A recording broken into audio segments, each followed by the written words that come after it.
tem a finalidade de construir propostas para a pré-candidatura, para a minha pré-candidatura vereadora pelo PT de São Paulo.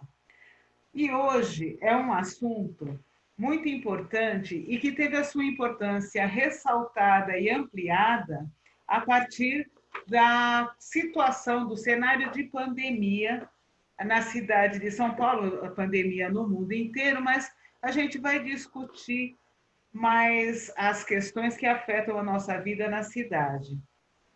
E uma questão que eu gostaria de colocar para iniciar a nossa conversa, primeiro eu gostaria de apresentar o Jorge Caiano, que é médico sanitarista, e o Fernando Pigato, que é representante do Conselho Nacional de Saúde.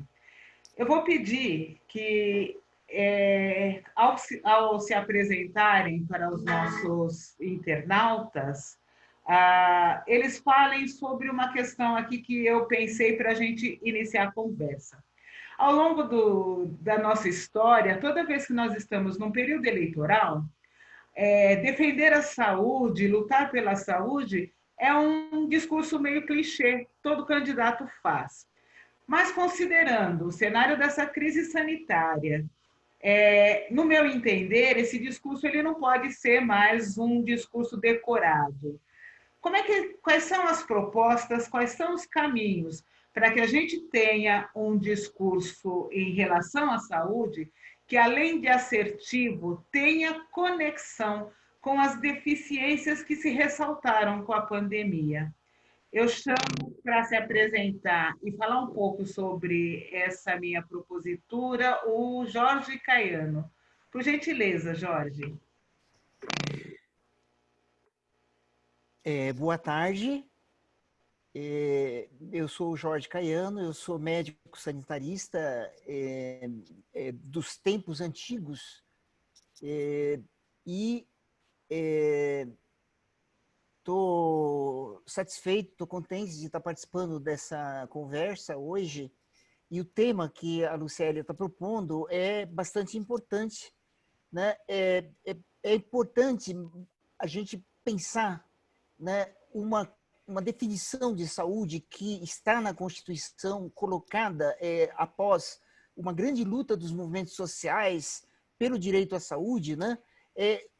A concepção de saúde que está na Constituição é que a saúde é um direito de todos, uma obrigação do Estado, mas que deve ser garantida para toda a sociedade através de um conjunto articulado de políticas sociais e econômicas que levem ou que facilitem as melhores condições de vida e que se contribua para evitar o risco de agravos e doenças, né?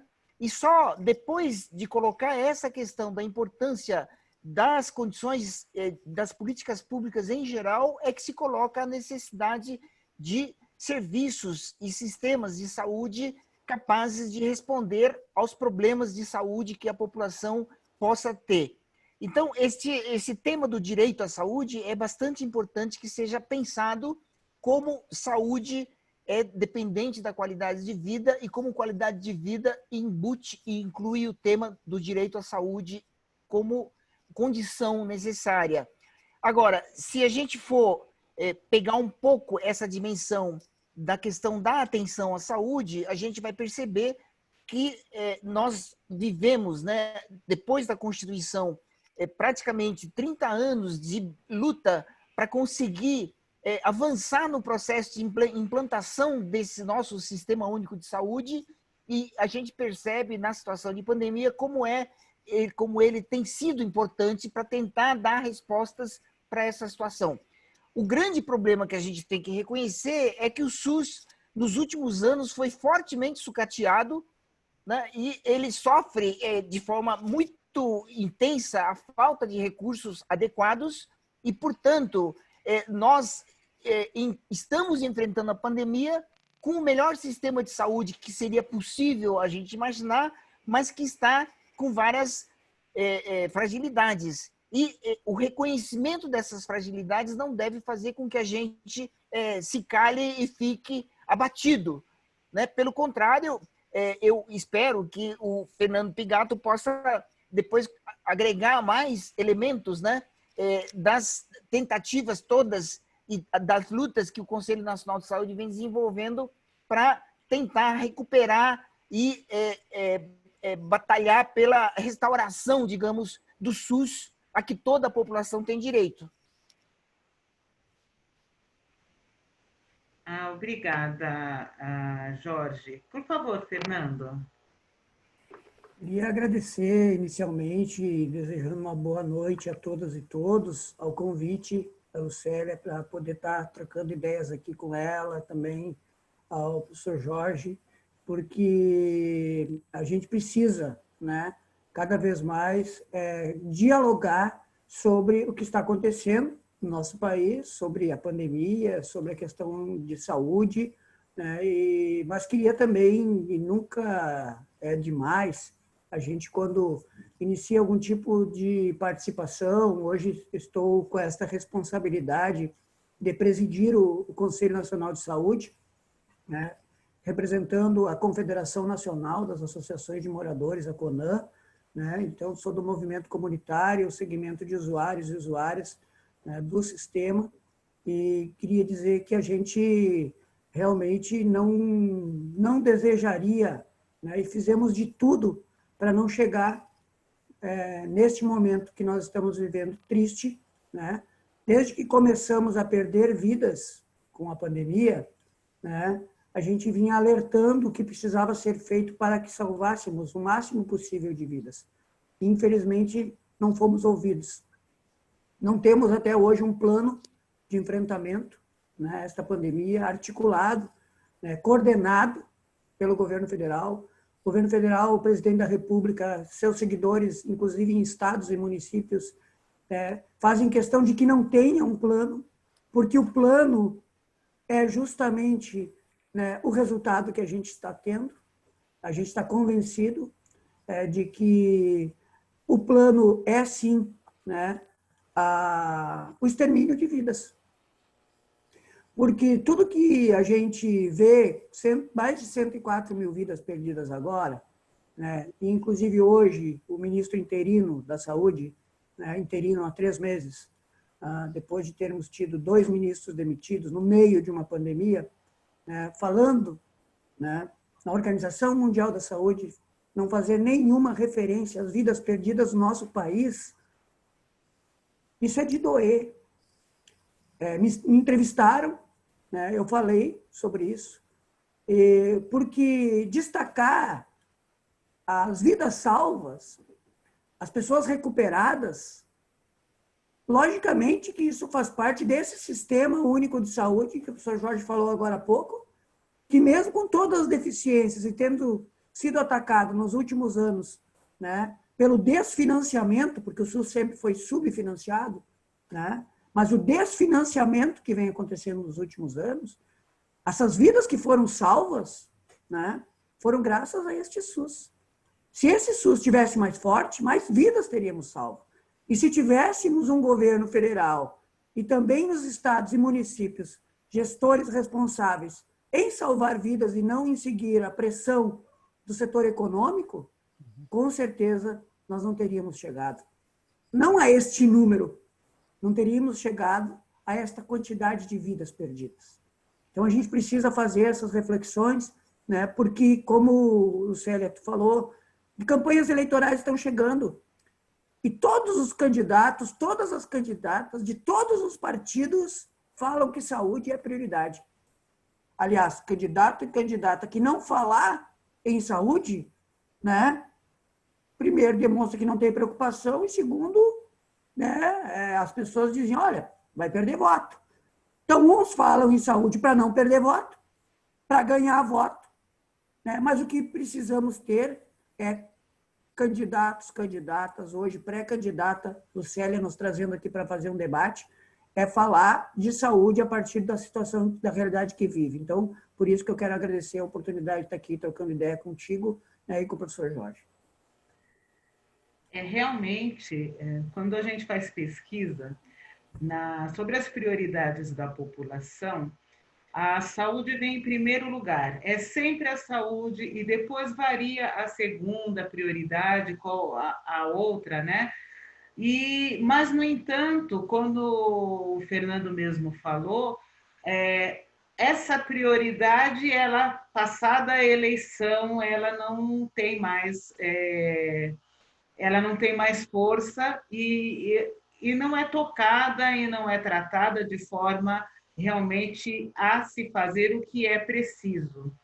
E nesse sentido de providências, o que tomar, eu considero que a ocupação territorial de São Paulo, que tem a grande maioria da população nos bairros periféricos, nas favelas, nos locais mais distantes, e eu acredito que isso deva ser comum na maioria dos centros urbanos, né? O Jorge falou que ele trabalha muito na questão do direito à cidade, e o direito à cidade é a linha mestra da minha plataforma de pré-campanha, porque eu acho que ele concentra todos os direitos essenciais do ser humano. E considerando essa nossa ocupação territorial, o grande número de pessoas que moram em situações precárias, de favelas, de cortiço, foi um equívoco se concentrar o ataque à pandemia, a construção de hospitais de campanha e compra de respiradores, e não concentrar essa ação na atuação de agentes de saúde, visitando a população nos seus locais de moradia e buscando soluções para isolamento e tratamento nesses locais onde as pessoas estão concentradas? Por favor, doutor Jorge. Então, eu acho que é exatamente o gancho que Fernando Pigato já abriu nesta questão.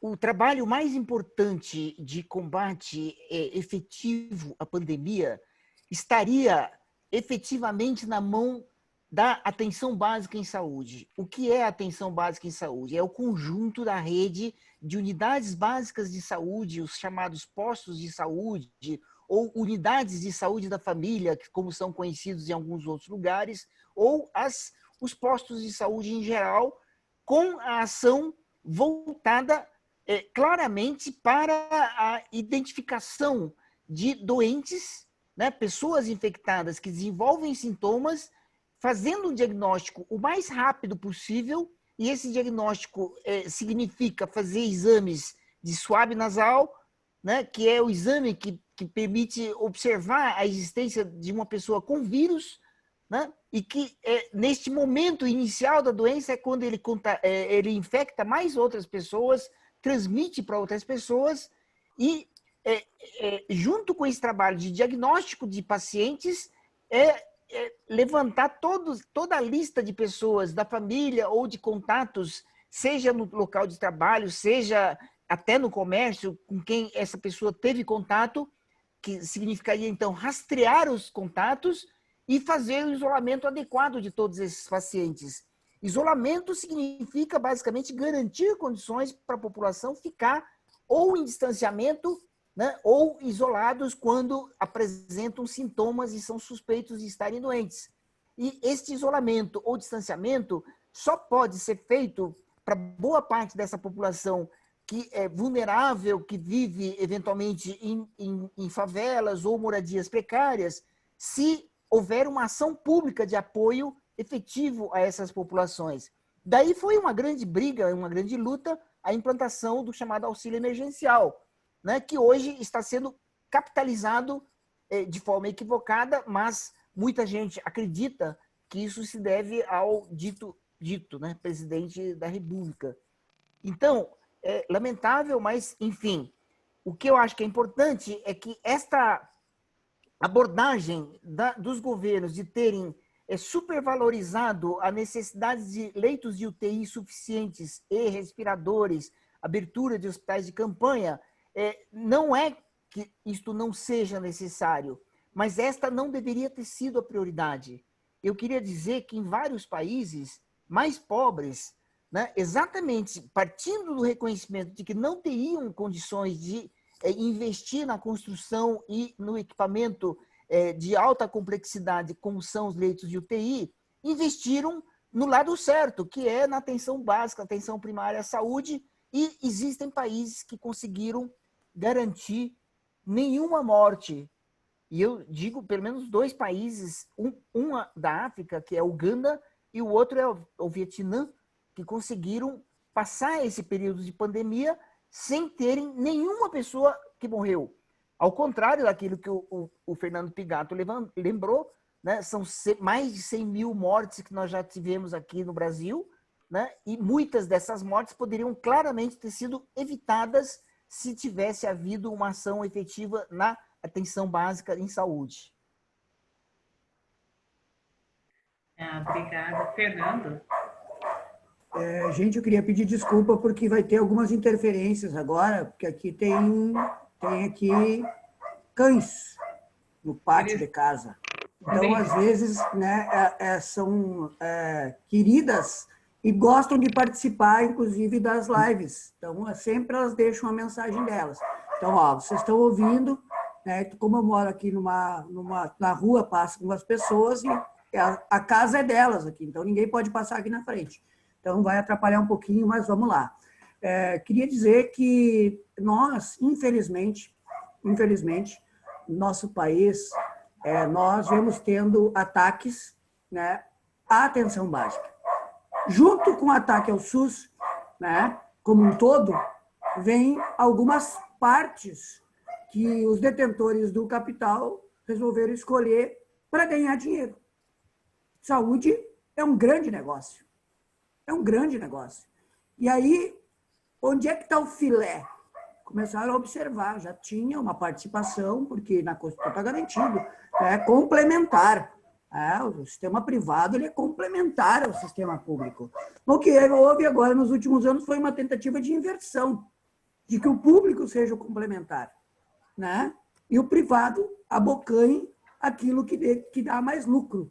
E a atenção básica entrou nessa fatia. Então, a proliferação de OSs, né? Inclusive o professor fez a diferença aí, a OS, tal das organizações sociais que administram a saúde do nosso país, a atenção básica, a gente está vendo resultados em vários lugares do Brasil de desvio de recursos. Mas no sistema público também tem? Também tem. Mas o sistema público tem um controle maior. Os próprios conselhos conseguem controlar melhor, né, quando é uma execução orçamentária de uma secretaria ou quando é uma OS. Nós estamos vivendo essa experiência, o Conselho de Saúde do DF, com dificuldades de conseguir ter acesso aos dados de informações, né, do setor de saúde que foi privatizado. Como que tu faz esse controle? Então, dificulta ainda mais. E tivemos, no final do ano passado, a portaria 2979, que veio no bojo, né, de um programa que o atual governo tentou implementar, onde, inclusive, acabava com mais médicos, tirando, né, um benefício que tinha vindo, né, que não era só ele, mas que vinha acompanhado também da questão de reforço às equipes de saúde da família para fazer o trabalho nas comunidades, né? E nós temos um desfinanciamento das equipes de saúde da família. Os NASF, por exemplo, não recebem mais recurso financeiro do governo federal. Então, vários municípios estavam já fechando os NASF e chega a pandemia. Então, com certeza, nós precisamos, em qualquer debate que a gente for fazer sobre o futuro da saúde e o presente da saúde pública do nosso país, voltar a colocar a centralidade da atenção básica, da valorização dos agentes comunitários de saúde, dos agentes de endemia, né, das equipes de saúde da família para fazer o trabalho. Porque aonde estava funcionando, 85% das questões relativas ao Covid foram bem tratadas na atenção básica. Então, logicamente, que aí houve uma inversão também por falta desse controle a nível nacional. Nós, do Conselho, desde o início, falávamos da importância de trabalhar com a atenção básica, dando as condições para que essas equipes pudessem atender as pessoas no território. E, né, com esse cenário, o que a gente tem visto, né? Os governantes, os gestores públicos agoniados para retomar a economia. para retomarem as aulas, para dizer para a população de que está tudo normal. Eu gostaria que vocês colocassem agora, eu vou inverter um pouquinho, vou começar pelo Fernando.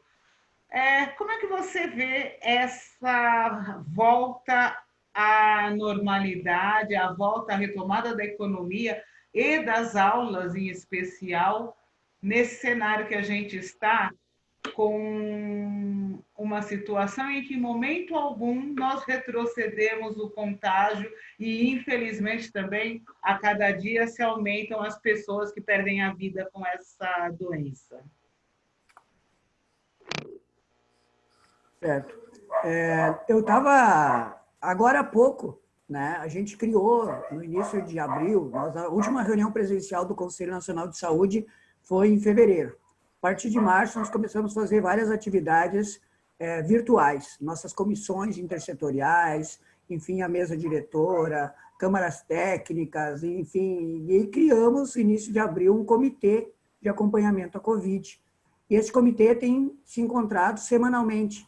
E a gente fez várias lives com públicos para poder tratar vários assuntos e começamos também agora a intercalar as lives com atividades internas. E eu acabei de sair agora, um pouco antes de vir para cá, né, de um encontro do nosso comitê, né, de enfrentamento à Covid, onde justamente nós estávamos debatendo a questão do retorno às aulas presenciais. Né? Então, a gente levou, é importante para que vocês saibam, né, depois a gente vai estar disponibilizando os trechos, né, através do nosso site do Conselho, através do YouTube. Né? Levamos lá Cláudio Maerovic, que é o pesquisador da Fiocruz de Brasília, né, e coordenador lá do Núcleo de Epidemiologia e Vigilância da Fiocruz. Levamos lá a Marta Avanelli, que é a secretária de Informação da CNTE, que é a Confederação Nacional dos Trabalhadores da Educação, e levamos a Maria Helena Guimarães de Castro, que é do Conselho Nacional de Educação, certo? Fizemos esse debate, né, e que conclusões, quem tinha, eu estou trazendo aqui para vocês, do debate que a gente fez, que vai ser elaborado um documento, esse documento vai circular nas comissões intersetoriais, nós estávamos com a presença das coordenações, das comissões intersetoriais conosco, né, que é o seguinte: primeiro, consenso de que a retomada das aulas só pode ocorrer após a pandemia estar controlada epidemiologicamente, com incidência decrescente, monitoramento e vigilância ativa e permanente. Necessidade de um planejamento para definição de quando e como retornar às aulas. Articulação federativa e da representação social para dar respostas adequadas. Definição de protocolos sanitários. Plano de investimento para que as escolas sejam preparadas para o retorno. Plano de inclusão digital. Considerar as desigualdades e especificidades. Levar em consideração a questão da saúde mental das crianças, jovens e famílias. Questão do plano de combate à exclusão. Dar mais visibilidade a este debate. Olhar para os riscos e que as escolas públicas devem pautar a posição do Conselho Nacional de Saúde. Então, essa tua pergunta veio, né, exatamente após a gente sair do encontro onde debatemos esse tema, e eu acabei aqui de ler alguns itens que foram elencados lá para contribuir aqui com a reflexão de vocês também e de quem está nos acompanhando. Que ótimo. Aí o nosso bate-papo também fica sendo uma estreia pública dessa resolução. Jorge, você pode fazer também essa reflexão sobre a retomada da economia e das aulas? E aí eu gostaria de fazer um acréscimo a respeito dessa questão do que define as áreas amarelas, verdes, vermelhas. Isso é confiável? Isso é para encher gráfico? Fala um pouquinho para a gente dessas definições e dessas classificações. Eu queria dizer que, assim como o Pigato, hoje pela manhã eu fui convidado a participar de uma reunião da Comissão dos Direitos da Criança, Adolescente e da Juventude da Câmara Municipal de São Paulo, onde o tema em debate foi a questão do desafio da volta às aulas aqui em São Paulo. e eu pude fazer preparar uma apresentação onde eu levantei as condições que foram seguidas em vários países. Eu listei 6 que começaram o retorno às escolas em maio.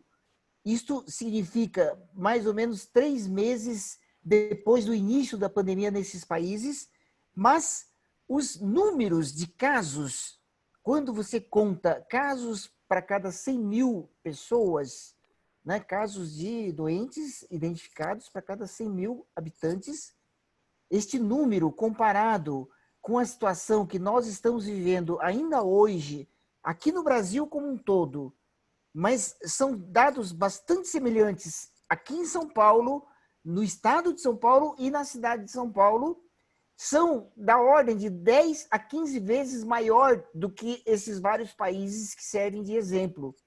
Então, tem que ficar muito claro que fazer a abertura das escolas hoje é contribuir para a disseminação da doença e para contribuir para que as crianças se infectem, para que as crianças levem a infecção para os professores, que as crianças levem da escola para suas casas e para os seus avós, para os seus parentes que podem ser portadores de doenças associadas, que podem agravar, sobretudo, nessas pessoas, o problema da Covid. Então, transformar a criança neste agente de disseminação da doença é o que aconteceria com a abertura das escolas nessas condições de hoje. Então, pegando um pouco esse exemplo, a gente também fala sobre a questão da economia, né? Essa obsessão das pessoas de tentarem salvar, como eles dizem, as pessoas jurídicas, né? E sem se preocuparem com as condições, como disse o Pigato, né? Das pessoas de verdade, né? Ou dizendo, de certa forma, que as mortes são meio que uma forma de fazer uma limpeza social, que as mortes são esperadas para as populações negras, que as mortes são mais ou menos uma forma de limpar os doentes e os mais idosos, né, que afinal de contas custam para a sociedade. Então, são falas bastante venenosas, né, e discriminatórias em relação a essas pessoas, e que, quando se fala, então, em abertura da economia, tendo em vista apenas a existência dos leitos de UTI suficientes, a gente já sabe que é condenar muita gente à morte, né? Então, a história das bandeiras vermelha, amarela, branca, o que seja, aqui em São Paulo, é uma brincadeira, né? É uma brincadeira, é uma mistificação, porque fazer uso desse tipo de cor para dizer para os prefeitos que, se eles quiserem abrir a economia, eles têm que esconder os números de novos casos, é uma fatalidade, né? Hoje, os prefeitos querem esconder a existência da pandemia para poderem ganhar cores mais abertas, né, de abertura da economia. Então, isso é um erro colossal, né? É uma mistificação a gente ficar seguindo essas cores de bandeiras como se isso representasse alguma coisa. O que a gente pode dizer é que, no contexto atual, essas bandeiras significam cada vez mais mortes, né? Nós sabemos que tem havido uma disseminação da pandemia para muito além do número de casos que estão sendo diagnosticados, porque o Brasil, desde o início da pandemia, teve falta de testes suficientes para fazer o diagnóstico adequado das pessoas infectadas. Então, aqui em São Paulo, houve aquisições por parte do governo do estado que levou a um aumento do número de testes disponíveis. Mesmo assim, o uso desses testes está sendo equivocado, porque ele não está sendo voltado para aquela estratégia que valoriza a atenção básica, que é de fazer a testagem acompanhada, né, do levantamento dos comunicantes, que é o rastreamento adequado das pessoas e o isolamento adequado das pessoas infectadas ou dos seus contatos. E isto é o que tem que ser cobrado hoje dos governos, e os governos têm que dar resposta para essa situação. Então, acho que tem havido muita conversa a respeito de muitos temas, mas muitas vezes isso está sendo forma de a gente se desviar daquilo que é o essencial hoje, que é o enfrentamento concreto da pandemia. E pelo que eu estou entendendo na fala de vocês dois, não há um enfrentamento sem que eu entre para o campo, sem que eu vá até onde as pessoas moram, onde elas vivem, que é onde se dão as condições para esse vírus disseminar ou não. Eu lembro que aqui o movimento da Brasilândia tentou uma escola, né? Tentou que a prefeitura cedesse uma escola para poder retirar a pessoa que contraiu o vírus de dentro da sua casa, porque em geral moram 8 pessoas, 6 pessoas numa casa e é impossível fazer isolamento nessas condições. Mas parece que não teve êxito nessa reivindicação. Considerando que existe um esforço muito grande do governo para a retomada da economia, e a gente tem visto, né, na televisão e que em alguns locais da cidade de São Paulo realmente a vida voltou ao normal, existe algum estudo, algum protocolo voltado à questão do transporte coletivo para que a gente possa cobrar dos governantes condições mínimas do transporte não ser um vetor, não ser um vetor da doença? E eu falo nisso num sentido muito prático, né? Nós temos aí vários setores da economia que são muito interessados em que o transporte coletivo seja depreciado para fortalecer a indústria automobilística, para fortalecer a indústria do transporte individual. E, no entanto, a escolha por esses modos de transporte, ela é extremamente prejudicial, inclusive à saúde da população. Como a gente pode ter uma retomada e tomando medidas mínimas para que o transporte não seja um local de alto risco de infecção? Fernando, pode começar, por gentileza? Eu queria dizer assim, a gente especificamente sobre a questão do transporte diretamente relacionado à questão da Covid, ainda no Conselho, nós não tivemos ainda assim nenhuma produção de documento, né? Mas a gente tem falado e tem participado de atividades que debatem o direito à cidade, né? E é importante, o professor Jorge está aqui com a gente, eu antes de estar no Conselho Nacional de Saúde, eu representava a CONAN no Conselho Nacional das Cidades, né? Então, a gente sempre fez esse debate e eu participei esses dias de uma atividade sobre o direito à cidade, na visão de cidade saudável, né? Como que tu faz para enfrentar essa pandemia e fazer também um debate do futuro das cidades, né? E a gente sempre falou, porque nós temos ali várias comissões que tratam de vários temas no Conselho Nacional de Saúde, né? Mas onde saúde não é só a ausência de doença. A saúde não é só relacionado ao postinho, à unidade básica de saúde, à vacina, ao remédio, ao exame, à consulta, à cirurgia. A saúde, ela é as condições das pessoas poderem viver em plenitude a sua vida. E, portanto, o acesso a um transporte de qualidade, ao saneamento, né? A questão de uma regularização fundiária que leva em consideração a possibilidade das pessoas terem o seu teto, o direito à terra, né? Tudo isso são questões que estão casadas. Aí entra a questão do direito à educação, à cultura, ao trabalho, né? À geração de renda. Então, nós fizemos debate sobre a questão da renda básica, fizemos debate sobre vários temas que têm a ver com nenhum setor da economia que coloque em risco a vida das pessoas ou aumento de contágio pode voltar ao normal sem a gente ter todas as condições de que as vidas serão preservadas. A gente não pode... É a escola, é o ônibus, é qualquer lugar. né? É os bares, é os restaurantes. O problema é que o governo não cumpriu a sua parte, porque a gente está numa guerra. Quando a gente está numa guerra, que a gente vê aí, eu nunca vivenciei uma guerra. A gente vê os filmes, além de ler os livros de história. O que os governos fazem quando tem uma guerra? Os governos dizem assim, ó, vai para a linha de frente, para o combate, aquelas, né, pessoas que estão preparadas. Então, vai os militares, vai lá o pessoal da saúde, vai lá, enfim, quem tem que estar nos serviços essenciais para garantir, e o povo tem que ficar em casa. E o que o governo tem que garantir? As condições para as pessoas ficarem em casa. E, paradoxalmente, nós temos um governo chefiado por militares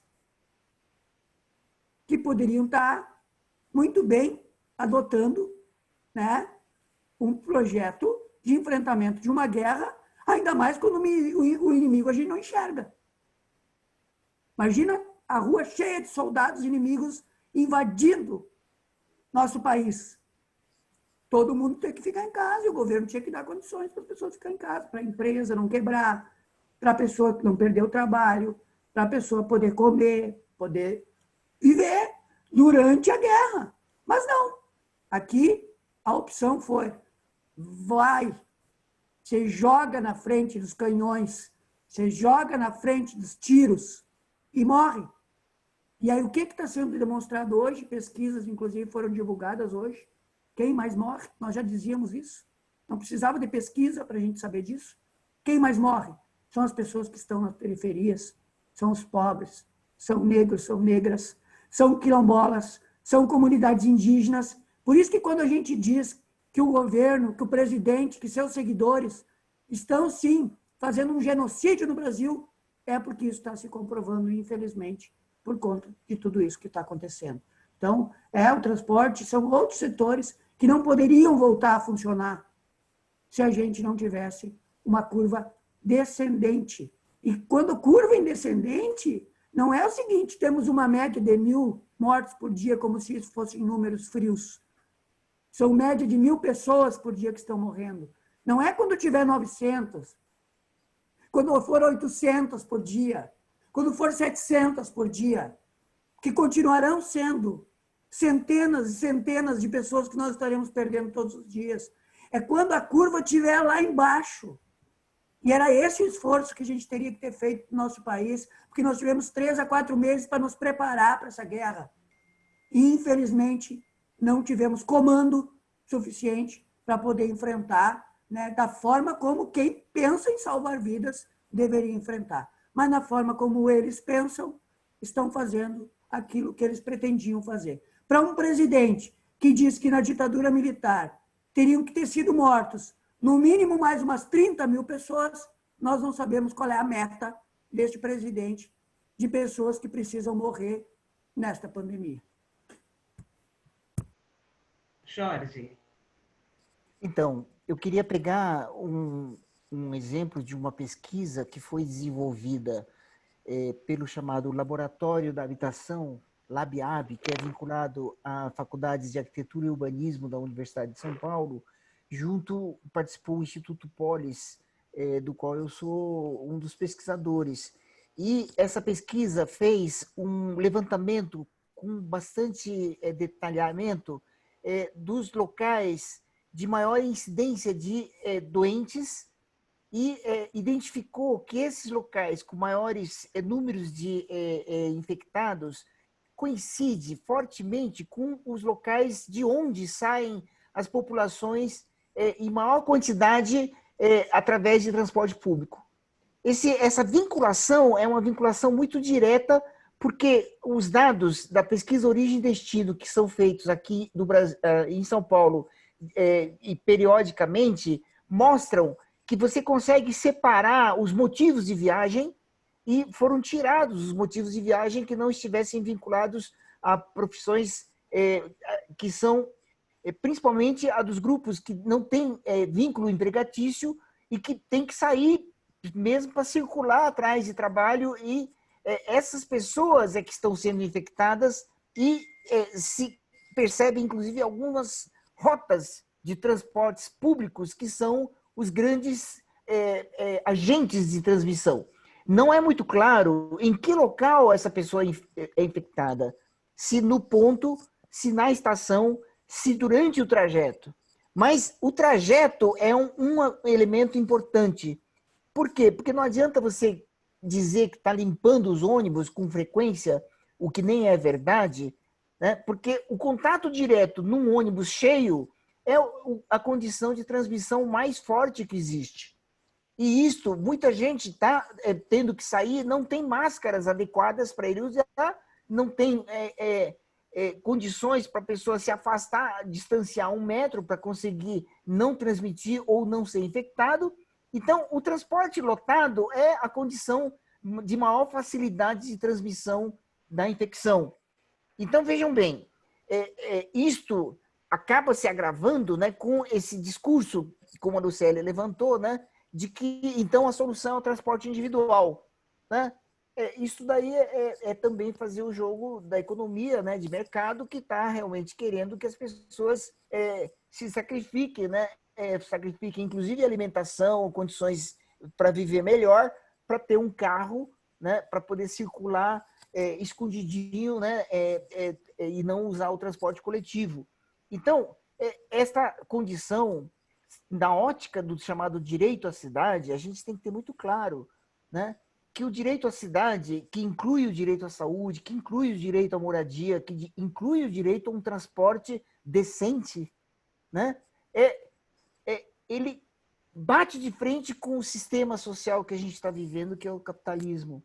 Então, eu acho que é necessário que as bandeiras, né, dos candidatos a cargos eletivos, e no seu caso a vereadora, né, incorpore claramente essa dimensão crítica em relação ao sistema social que a gente está vivendo, que claramente, né, é um sistema que estimula o individualismo, estimula a competição, estimula a lei do mais forte, né, e que destrói o ambiente de solidariedade e que, portanto, não é compatível com o direito à cidade, com o direito à vida, inclusive. E é dentro desse contexto que a gente está vendo, né, aquilo que o Fernando vem alertando com bastante intensidade, que essa ideia de que os mortos da Covid hoje são uma espécie de efeito colateral. Né? É um efeito colateral de uma batalha que é em defesa do sistema capitalista. Né? E não tem algo mais violento do que você ouvir, como muita gente já conseguiu ouvir, né? Um ministro da Economia dizendo que é isso que se trata mesmo, né? Porque nós temos que acabar com dinheiro voltado para o subsídio, né, das pessoas que precisam de auxílio emergencial, tem que acabar com o dinheiro da saúde, tem que acabar com o dinheiro da educação para poder sobrar mais dinheiro para pagar dívida, né? E tem que privatizar tudo, tem que fazer o sistema funcionar, o que significa tirar direitos sociais por um lado e alimentar o sistema capitalista brasileiro, né, que no fim das contas acaba sendo dominado pelo sistema financeiro, né? Nós estamos vivendo um processo de financiarização absoluta da economia, onde o dinheiro gera dinheiro, mas não trabalho, não emprego, não condições melhores de trabalho, não condições melhores de vida. E esta bandeira tem que ser colocada de forma muito clara. Né? Isto é uma condição para o direito à cidade, nós temos que batalhar por isto. É lógico que as frentes de batalha são tão variadas, né? E a melhora nos transportes coletivos, de forma que as pessoas possam circular sem correr o risco de serem infectadas ou sem correrem o risco de infectarem o seu vizinho, né, o seu companheiro de trabalho, é um direito básico que não vem sendo atendido, né? Assim como vários outros direitos não estão sendo atendidos. Né? O que me deixa assim bem tranquila em relação aos assuntos que eu resolvi tratar nessa pré-candidatura, e em especial o direito à cidade, é que na fala de vocês dois ficou bem claro que esse direito à cidade ele concentra todos os direitos. Quando a gente fala de direito à cidade, nós estamos falando de uma cidade onde os seus habitantes conseguem ter acesso a todos os direitos fundamentais garantidos pela Constituição. E a gente não consegue tratar um sem falar do outro, a gente não consegue isolar esses direitos e garantir uma vida digna para a população. E muito importante na fala de vocês dois, o que eu percebo que existe um conflito muito grande entre o sistema capitalista e direitos sociais e uma cidade com pessoas com moradia digna, saúde, transporte, são objetivos contrários. Ou o capitalismo vence, ou vencem as pessoas. E eu vejo nas últimas notícias vindas de Brasília a discussão sobre o teto de gastos e colocando ele como contrapartida para que a economia cresça. Então, está colocando a vida das pessoas, o direito que as pessoas têm à saúde, moradia, transporte, em conflito com a economia. Para que serve uma economia ativa, pujante, gerando muitos lucros, se ela estará assentada sobre corpos, se ela estará assentada sobre pessoas mortas, que é o que se trata quando a gente fala que 104 mil pessoas ou 104 mil mortos, nós estamos falando de pessoas. E fica muito claro, eu nunca tive essa dúvida, mas está incomodamente explícito que o capitalismo vive dessas vidas, que ele se sustenta dessas vidas perdidas. Eu gostaria de agradecer muito a participação de vocês e eu passaria agora para as considerações finais, deixando aberto para o que vocês quiserem falar a respeito desse nosso assunto, que não se esgota aqui, porque é um discurso, é um assunto que é para a vida, né? Para a sustentação dela e para nossas condições como seres humanos, né? Não é possível que, como ser humano, a gente veja o vizinho sofrer, uma família amiga sofrer e não buscar soluções. Passa para o doutor Jorge fazer as considerações finais, por gentileza. Lucélia, eu queria dizer que eu gostei bastante de ter conversado com você e na presença de Fernando Pigato. É o nosso presidente, de fato. Né? É nosso presidente, e com bastante orgulho eu percebo como ele está empenhado o tempo todo nesta batalha para que o SUS não esmoreça, né? Que essa luta é uma luta justa, digna e necessária, né? E todos os conselhos municipais, conselhos gestores de unidades, conselhos estaduais têm que fazer um processo de fortalecimento cada vez maior do Conselho Nacional de Saúde como uma instância de articulação de todos os processos de participação e de fiscalização do sistema de saúde. Agora, eu queria te dizer que eu sou do Instituto Polis, que tem o direito à cidade como lema principal, né? Então, eu acho ótimo que você tenha abraçado esta ideia, né? E eu queria colocar como sugestão, até para que a sua campanha possa ganhar fôlego, né? Que é importante que ao direito à cidade seja agregado também o tema do combate sem tréguas ao racismo estrutural que a gente tem, né, no Brasil como um todo e também aqui em São Paulo bastante presente, né? Este racismo estrutural tem uma tradução bastante pesada no que diz respeito à pandemia, porque negros morrem mais do que os brancos na cidade de São Paulo.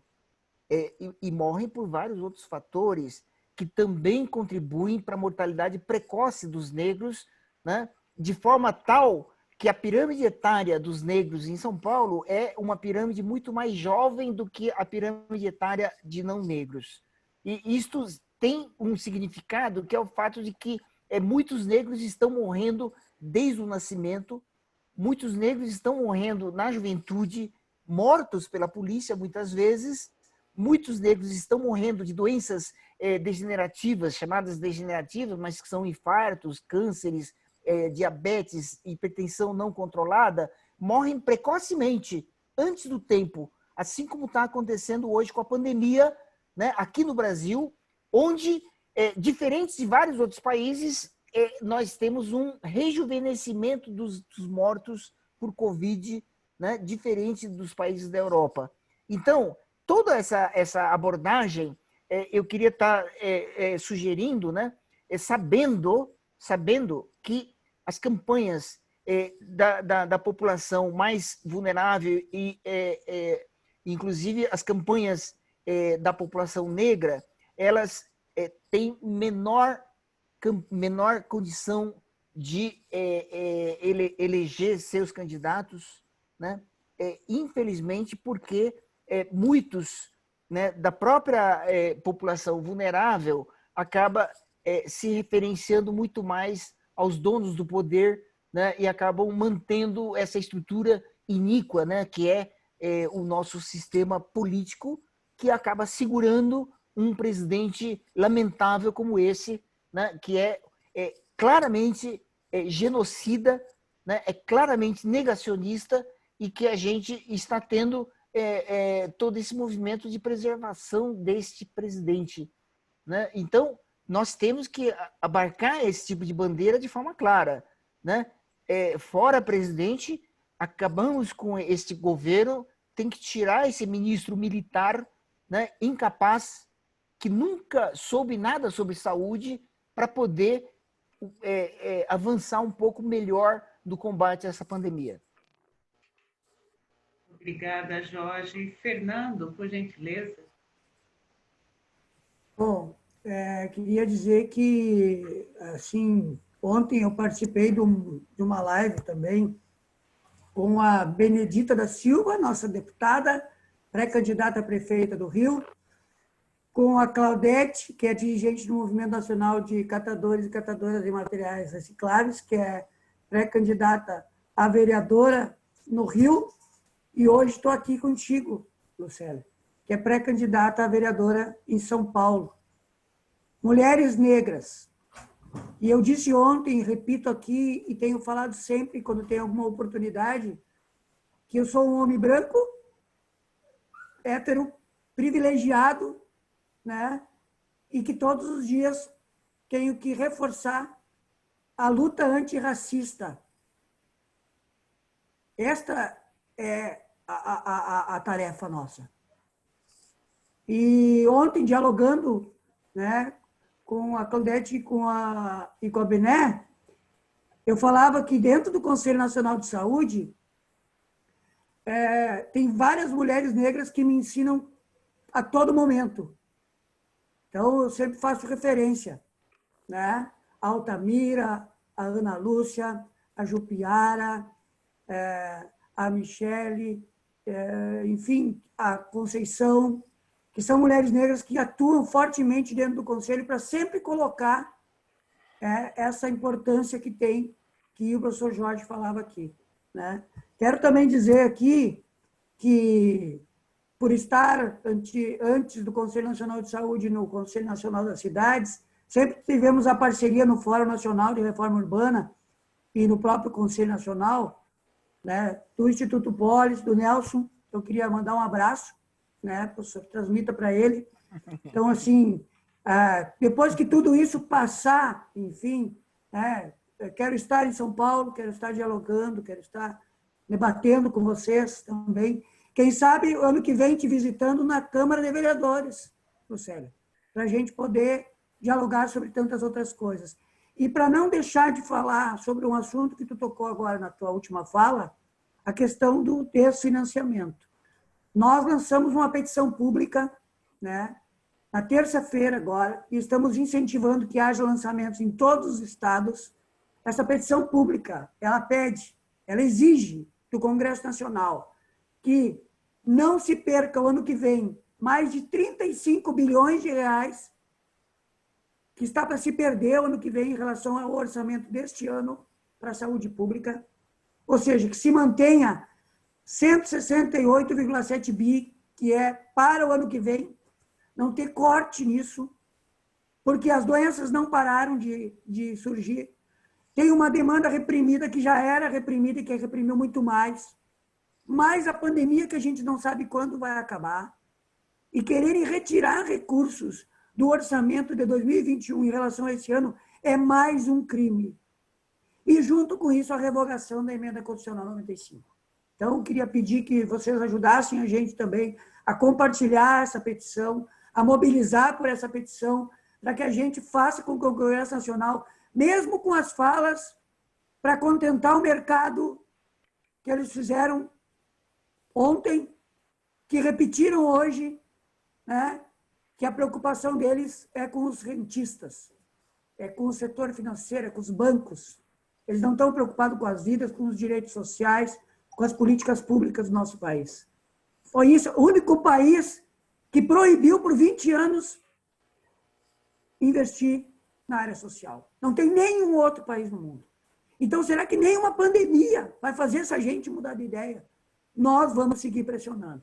Então, é importante assinarem a petição, divulgarem a petição, mobilizarem pela petição, fazerem atividades de lançamento para a gente poder seguir nessa luta. Mais uma vez, muito obrigado pela oportunidade. Como sempre digo, um forte abraços a todos e todas que estão nos acompanhando e a vocês também, professor Jorge, Lucélia e o pessoal que esteve com a gente aqui na assessoria aqui para possibilitar também que a gente esteja fazendo este bate-papo. Para encerrar, só falando para o Dr. Jorge, que uma das minhas bandeiras é que eu sou da área de mobilidade urbana, e eu digo que a mobilidade urbana ela tem que ter um caráter de reparação de injustiças.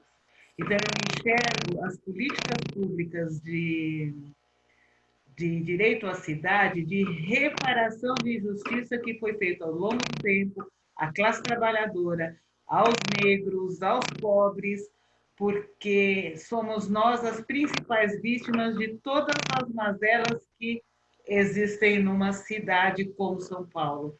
Toda vez que nós temos uma crise, quem está lá na ponta para sofrer é o povo preto, o povo pobre e periférico. E a minha bandeira é essa, de que só com reforma urbana, com mobilidade de qualidade, com saúde, nós vamos ter reparado todas as injustiças que nós já fizemos ao povo preto e periférico. E eu gostaria de terminar com uma frase que é: vida não é mercadoria, que se revogue a PEC 95. Agradeço a todos que acompanharam essa live pelo Facebook, pedindo que continuem me seguindo e compartilhem com os amigos Lucélia Moura na Luta, no Facebook e no Instagram. E até a próxima live, com certeza com outro assunto de tamanha importância e com pessoas com tanta qualidade. Obrigada e boa noite.